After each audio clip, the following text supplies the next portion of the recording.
não é bom que o homem esteja só, ou não é bom que o homem viva só. Ou algo parecido que está escrito lá em Gênesis, quando Deus faz a mulher. E como eu citei no outro vídeo, eu acabei deixando passar o que eu havia ouvido de diferente sobre isso, porque até então eu achava que Deus estava falando necessariamente do homem e mulher, relacionamento homem e mulher. Mas eu achei legal porque tem esse viés também, lógico, né? Mas eu gostei de uma outra leitura que falava a respeito que quando Deus criou o mundo e pôs o homem lá, e o homem começou a nomear os machos e as fêmeas de todas as espécies, né? E aí que está a inteligência do atributo que Deus compartilha conosco. E aí, de repente, Deus viu, ou não sei se o homem mesmo se viu, sozinho.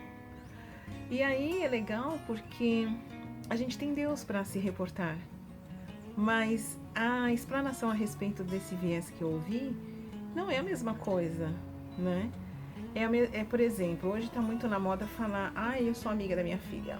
Não, você é mãe da sua filha. E o que eu aprendi muito cedo antes de ter filho e trouxe como verdade para mim, se você quiser continuar sendo amiga da sua filha, indo pra balada, bebendo todas, pegando tudo, ou sei lá o quê, porque são papéis completamente diferentes. E para mim, mãe é um sacerdócio. E eu aprendi isso muito cedo e trouxe como verdade para minha vida.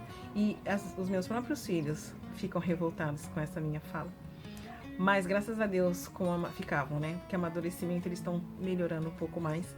Porque realmente, se você virar amiga, você não vai ser mãe, né? Então você pode ser a mãe amigável. E deixando bem claro o papel que você tem, porque lá na frente ele vai te cobrar. E não só por isso. É o seu ministério mesmo, né? Mas voltando à questão de Gênesis, quando Deus faz o homem, é muito legal porque ele vê esse homem sozinho, que não tem a quem se reportar. E o restante todo estava em pares. E aí, para quem crê na história da Bíblia, mesmo quem não crê, nós estamos aí, tá? Homens e mulheres, ponto. Seja lá no que você acredite. E só pensar nessa possibilidade, né? Se você não tem alguém para se reportar, porque uma coisa seria falar com Deus, ou uma coisa é falar com Deus, mas ele não é da mesma espécie, nem substância que nós, né? Nem antes do pecado, muito menos depois, que aí nós ficamos distanciados mesmo. Mas mesmo lá, aí ele faz a mulher, né? Porque já tinha feito macho e fêmea de todas as espécies, então ele fez a fêmea da espécie humana. E é maravilhoso isso porque eu ficava toda cheia de ciricutico, saracutiano e fazendo essa oração para Deus, né? Não com essa gracinha toda, mas tá vendo? O Senhor fala que não é bom que o homem seja só. Eu sei que você tá falando da humanidade, então eu quero casar de novo e tal. Até que eu vi que não é necessariamente isso. Porque o que tá falando é que tenha um igual, e por isso o valor da amizade. Amizades verdadeiras, amizades consistentes, amizades duradouras. E essa construção que quem tem é um privilegiado. Tem inveja de quem tem amizades. E amizade assim que você, desde sociedades verdadeiras até realmente um compartilhar de toda uma vida, e isso não significa que vocês não vão brigar, que vocês não vão ter discussões homéricas, discordar, se distanciar um tempo e voltar pro perdão, né, para pedir o perdão. Então isso para mim é amizade. Mas talvez também seja tudo muito utópica, como eu tenho também um imaginário sobre o que é um casamento. Vi poucos, né? Mas graças a Deus vi. Então é assim, não é de toda loucura, né? Mas aí era isso.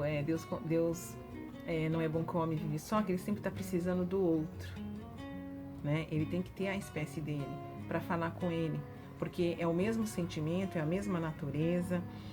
E mais fácil de encontrar ressonância para preencher também aquele vazio, porque você conversa com Deus, né? Pelo menos se espera.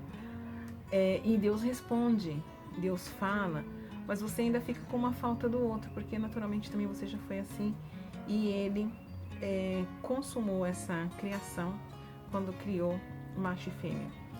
E, volto a dizer, não sei se eu consegui explicar, mas não é só relacionamento homem e mulher, é o relacionamento humano. Por isso um depende do outro, por isso nós somos uma comunidade só, embora a gente não consiga entender isso.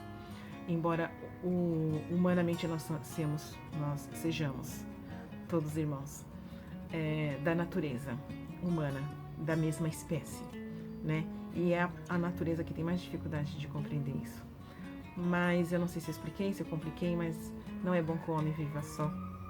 Então, por exemplo, o eremita, ou as pessoas que ficam, que eu vejo muito em filmes, solitárias, elas acabam meio que perdendo noção de si mesma e perdendo noção do mundo, que a gente chama de loucura. Ele se perde dentro dele mesmo, porque não tem como se reportar, você se reporta a mim e isso reverbera dentro de mim, me solta um outro ser e a gente vai fazendo essa troca de construção e aí essa melhora.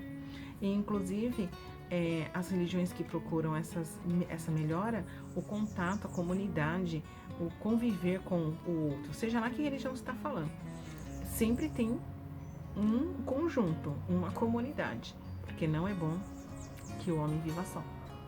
O homem, no sentido de humanidade, né? Vamos parar com essas gracinhas de elas, eles, tudo bem. Eu tô falando deles, nós, no geral, homens e mulheres. E é nisso que a gente se expressa, e é nisso que a gente cresce, e é nisso que a gente vai corrigindo em nós mesmos e alcançando esse desejo tão grande de aprimoramento interno, melhorar como pessoa, como eu ouço muito em filmes, como muitas pessoas gostam de dizer, eu estou me melhorando como pessoa. E não tem como fazer isso sozinho.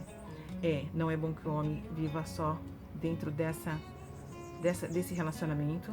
A gente vai se melhorando, né? Vai encontrando o outro, vai trocando, vai tendo dificuldades, como diz, acho que em Provérbios, vai afiando como ferro um ao outro, vai ser difícil, vai ser doído, vai sair chispas, vai sair faísca. E depois do relacionamento vertical com Deus, nós vamos, com fé em Deus, melhorando como pessoa.